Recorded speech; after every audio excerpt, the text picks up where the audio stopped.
Morning mga Lodi. Meron tayong titingnan dito na Honda City.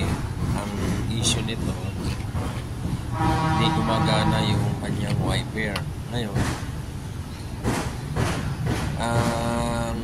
sa nakita ko, lagi siyang nababastid yung fuse.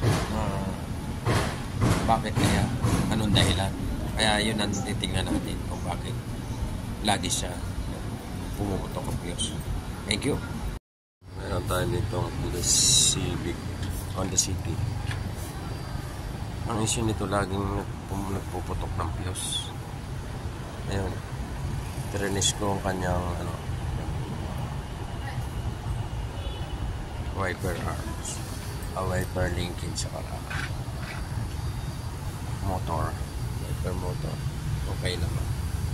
Yung baklasin ko yung wiper linkage, kaya pala lagi nagpuputok ng fuse, stock up.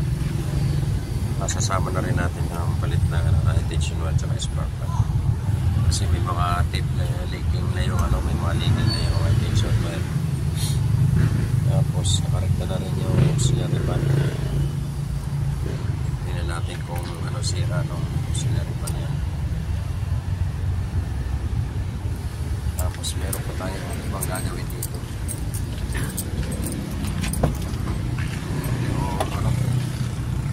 Yung power window ayaw gumana. Check natin yung supply ng kuryente.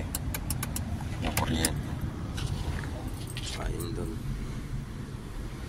nakakalas yan. Pati yung steering column cover at saka yung mga sakit na switch, pinalas natin yun.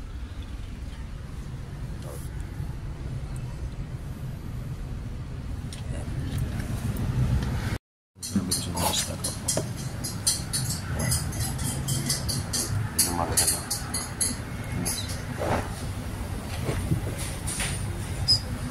Pagulaan ko na ito.